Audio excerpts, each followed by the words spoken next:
I think I've been very clear that George Floyd, wrong. Did not deserve and should not have died at the hands of that officer.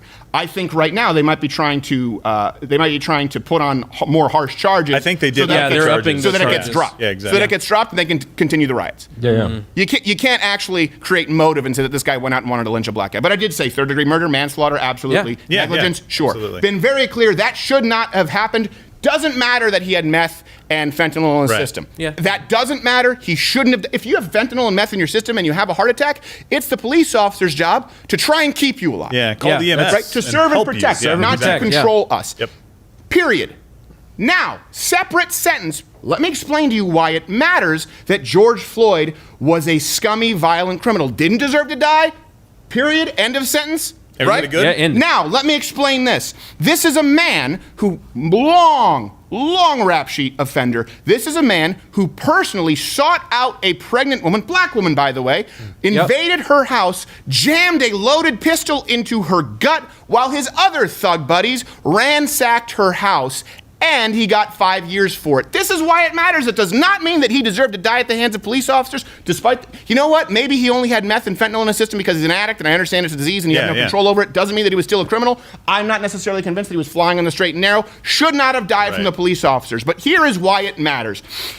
Do you know how many unarmed black men have been killed by cops last year? Anyone have an estimate? Because now they're saying genocide, right? Genocide. Right. What would you think genocide is? It'd have to be at least 1,000. Yeah, 10 unarmed black men. 19 white guys, by the way. Down from the low 30s in the Barack Obama years. So we're making progress. And of those 10, most of them deserved it. Doesn't matter if you have a gun or not. If you reach for a cop's gun, if you charge a police officer, there's a strong chance that you get shot. A lower chance, mind you, than white people. That's a statistic that nobody wants to talk about. White people are shot more often with police officers when you actually take into account interactions. Some people say, well, white people are a higher percentage of the population. Doesn't matter. It's about how many interactions you have. If 100 black people have an interaction with a police officer, they are 25% less likely to get shot than if 100 white people have an interaction with a police officer. Why do the crimes matter of George Floyd? Because that's an evil son of a bitch.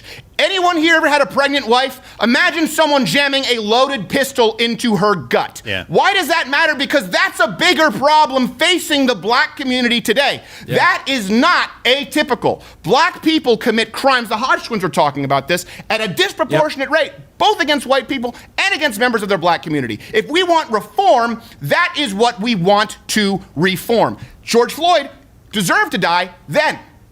If there were a husband, he could have shot George Floyd and been within his rights. Any reform has nothing to do with the police officer. But you know why this matters too? Because this is the emblem. There were 10 people shot last year by police officers. Most officers now are carrying body cam footage.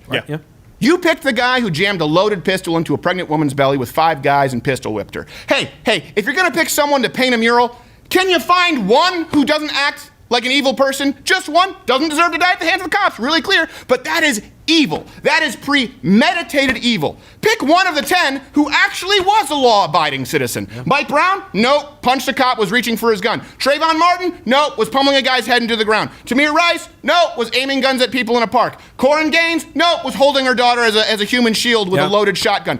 My point here is this. You want this to be, when you say George Floyd is all of us, well, we don't say Jeffrey Dahmer is all of us. And by the way, Jeffrey Dahmer should never have been killed by police when being taken into custody. No one should. That's the rule of law. Why can't you pick someone who hasn't assaulted a pregnant woman with a gun? That's my point. It matters. You want to address the problem. That's a problem that you need to address.